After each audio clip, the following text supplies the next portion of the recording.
It's another episode of Time About the Movies, and today we're taking a look at the films of May 21st, 1999. And of course, we have what is arguably not just the biggest movie of the year, the biggest movie of the summer, maybe the biggest movie of all time at that point, because what we're going to delve into, along with two other movies as well, but this is the one that we really want to get into. This is it. This is the return of George Lucas to the world he created. 16 years after the last Star Wars film, he put the prequels out, not the prequels, the special editions out there to see if there was a demand to come back and do these movies. And lo and behold, here we are. We are finally here. The most anticipated movie up to that point. Let's delve into Star Wars Episode 1, The Phantom Menace.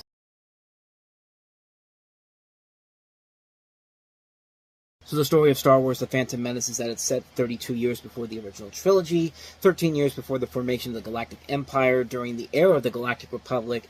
It follows Jedi Master Qui-Gon Jinn, played by Liam Neeson, and his apprentice Obi-Wan Kenobi, played by Ewan McGregor, as they try to protect Queen Padme Amidala, played by Natalie Portman, of Naboo, in hopes of securing a peaceful end to an interplanetary trade dispute. And joined by Anakin Skywalker, Jake Lloyd from Jingle All the Way, a young slave who has unusually strong natural powers of the Force, they simultaneously contend with the mysterious return of the Sith. And of course, I don't need to tell you that Anakin Skywalker is eventually going to turn into Darth Vader. And this will be the only time you ever see Jake Lloyd, because in the next film, he's Hayden Christensen. And like I said before, when this movie came out, this was the movie of its generation. This was a movie that everyone thought was going to take the world by storm before it even came out, which it did. I mean, like I said, back in November of '98, when that first teaser came out that we just showed you there were stories about people who just paid to movies like The Waterboy, the Rugrats movie, A Bug's Life, only to see the trailer and then got up and left. That's how big the anticipation was. And when the movie came out, the overall general reaction from a lot of people was that they really liked it. It was a film that was highly praised. Siskel and Ebert did, Roger Ebert, I would say, well, it was still Siskel and Ebert even after Gene Siskel died, but Roger Ebert did a full episode with, I think, a bunch of other critics for doing The Phantom Menace. I think he also did the same thing with Eyes Wide Shut too, and we'll get to that one later on in the year, but you're going to see some reactions here, and I want you to pay close attention to the last guy here, because that's pretty much going to tell you everything you need to know about the legacy that this movie has had since its release. So watch this, then pay close attention to the end. This is a huge deal for me. I was sick from school today. I want to be the guy coming out of the theater going, it was great! You know, that's who I want to be. I thought there was going to be people here already, and it turned out there wasn't being. I was like, wow, I'm the first one. Well, it's Star Wars. It's like the original trilogy was just so phenomenal. People have been awaiting this for like 16 years. It's grabbing history and maybe going with it and becoming part of it and giving a story to our children. It's going to be one of the many wonders of the world. There are now 8 wonders of the world, one of them being this movie. We've been waiting since the last one came out for 16 years, so this is a big thing. I mean, we've been waiting a long time. It's time to get back into it. It's the event of the whole thing. I've been waiting 15 years since Return of the Jedi came out to see the prequel. There's no way it's going to be a disappointment. Are there any of you that think this is going to be a lousy movie? I feel like, I don't know, like it's exciting. It's going to be going to the first show of like Phantom Menace, and I don't know, that's all I can say. Thanks. 10 loved it, 7 liked it or thought it was okay, and 2 are no longer Star Wars fans. Fantastic. Go see it as quick as you can. It was better than all of them. I think the lightsaber battles were the greatest. It was good, dude. It was really good. So worth it. So worth it. They're going to love it. They're going to go nuts. It was amazing. I couldn't get enough of it. I want to see it again already. It was amazing. It was everything I thought it was going to be and more. Non-stop. Non-stop. Non-stop. I can't wait to see it in 3 hours. I'll be lining up straight in the line again. A lot of action, a lot of noise. It was cool. I thought it was fantastic. Yeah, it was really good, must say. I think it's going to be the hugest thing. The hugest thing. It was intense. It was incredible. I loved it. It was awesome. We got tickets for the 9 a.m. show. We're going to stick around and see it again. I thought it was better than Return of the Jedi, personally, so did a good job. I like the special effects. I thought Lucas did a really good job. I think that little Anakin Skywalker, and everyone's going to say it, stole that movie. Thumbs up or thumbs down? God, I'd put my feet up if I could. It's fantastic. Good special effects, good story. lives up to the originals. A very good movie. I believe the kids are going to love it. It is worth every minute of it. We've waited 16 years for this moment. An unbiased opinion, how was the film? I'd give it a definite thumbs up. It was like new because all the guys were new and you didn't really know how everything fit together before. So intense. I mean, my heart was beating. It's still beating now. And I just screamed, literally. What do you think, Cole? With the white? Yeah. And who's your favorite?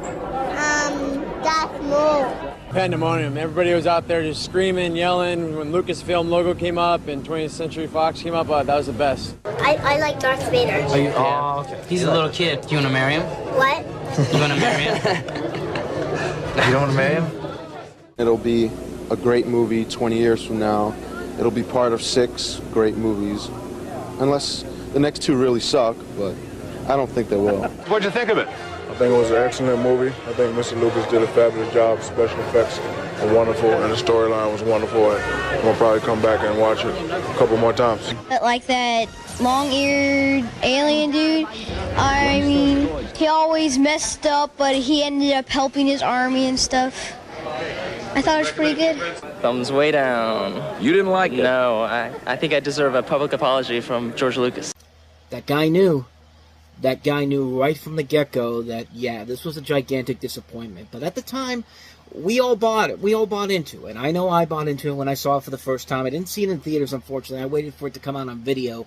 And, you know, I mean, what else do you need to say about The Phantom Menace at this point that hasn't already been said in the years since it's come out? It's a gigantic disappointment on a number of levels.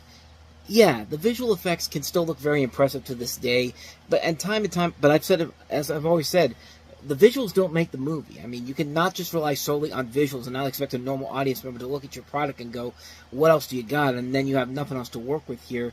And there is a decent mix of practical and CG effects here.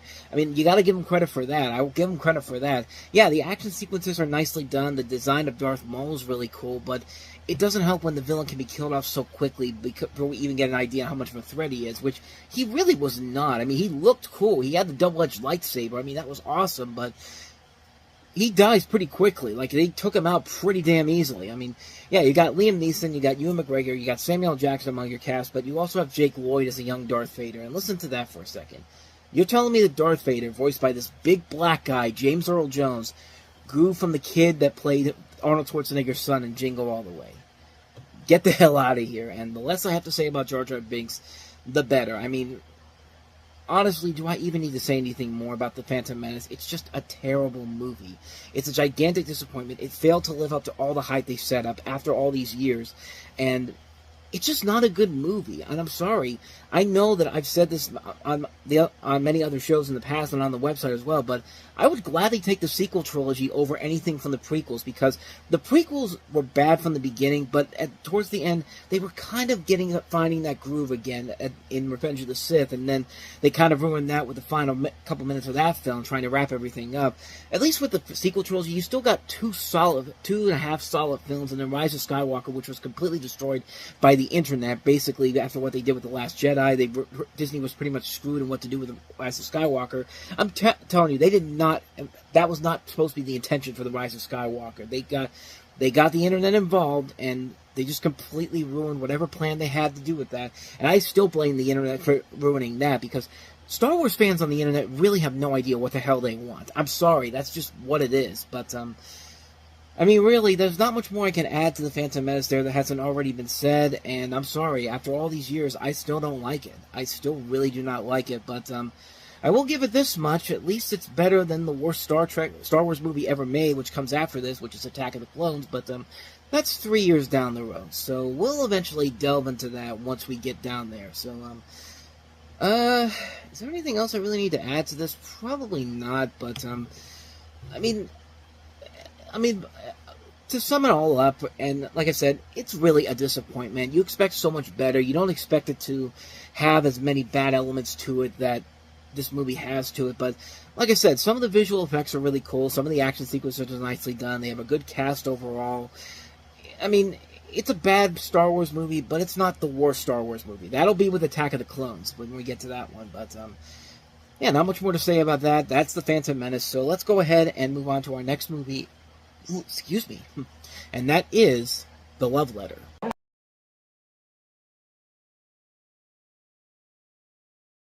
Well, I don't know, Ellen. I think I can think of a couple of reasons why that love letter was not for you, especially when you consider that this came out a year after you came out of the closet, and that's a whole nother story altogether. But, yeah, DreamWorks decided, you know what? We don't care that Star Wars is going to come out this weekend. We have our own counter-programming here with The Love Letter, and surely it's going to clean up the box office, and it didn't. It bombed pretty hard. It only opened in 5th place with like $2.5 million. It didn't receive a lot of good reviews at all. It was like panned by critics, and it was completely forgotten almost immediately because there was a much better romantic comedy that came out not too long after this in Notting Hill. And in fact, when that came out, this thing was already gone out of people's minds altogether.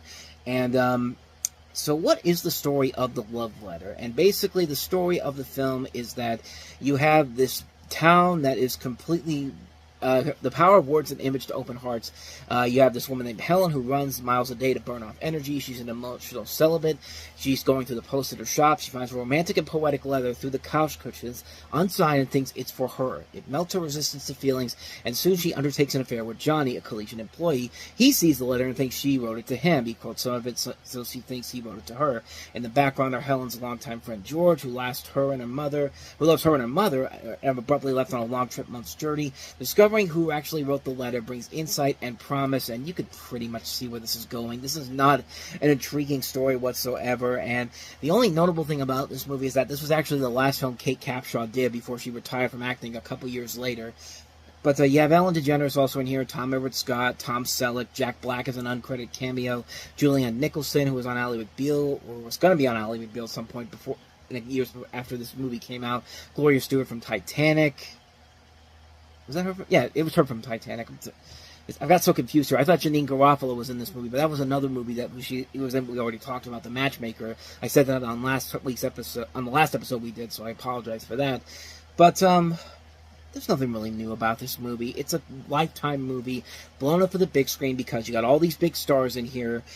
And there's really nothing there. There's nothing about this whatsoever. You know what's going to happen. There's going to be a lot of third-act breakups. There's going to be a reconciliation at the end. You're probably going to get a scene where they have to go to an airport or to a bus or save somebody from leaving their life forever.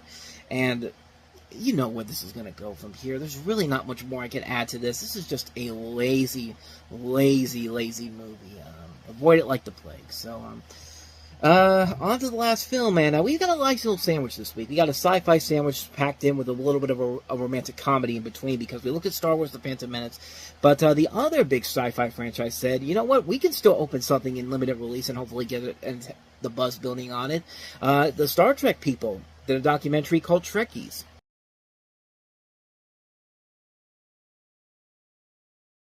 This is, of course, about the devoted fans of Gene Roddenberry's Star Trek.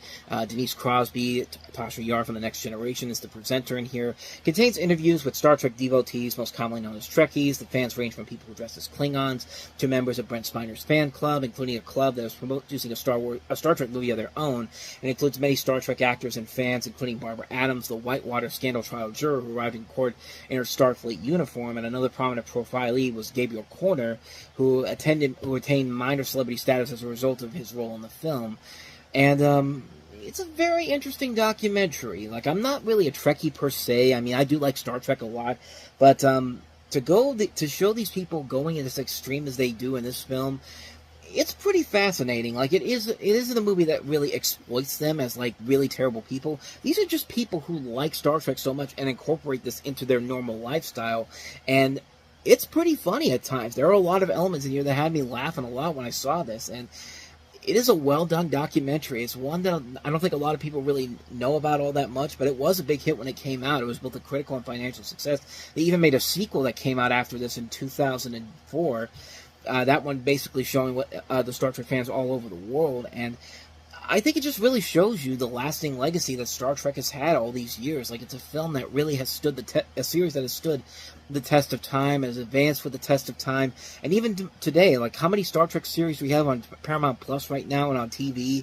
I mean, they're all over the place. Like, Star Trek still has a loyal fan base, even though they're not making as many movies as they used to do. But this is definitely something to watch. Even if you're not a big Trek fan, you can still find a lot of stuff in here to really appreciate about it. Like, sometimes it can get very cringeworthy, some of it's a little bit uncomfortable, but at the same time, it's overall very fun in the end. I definitely say it's something you should definitely check out, Trekkies. And so with that said, we wrap up another edition of Time About the Movies, and wouldn't you know it, one of the movies we'll be looking at on the next episode is Notting Hill with Julia Roberts. And that was one we mentioned in the love letter, but that's coming out next week on the next episode. We also have The 13th Floor, and that's about it. Only 2 movies, because, I mean, are you really going to try to go up against Star Wars like that? Even though it's like, I don't think you are, but yeah, those are the 2 movies we'll look at next time, Notting Hill and The 13th Floor. So with that said, thank you so much for watching, and if you want to see more videos like this, please hit the playlist on the next page, check out the previous episode, and also don't forget to hit the like and subscribe button if you want to see more videos like this on this channel. So with that said, I am off, and I will see you guys next time, and until then, as always, take care.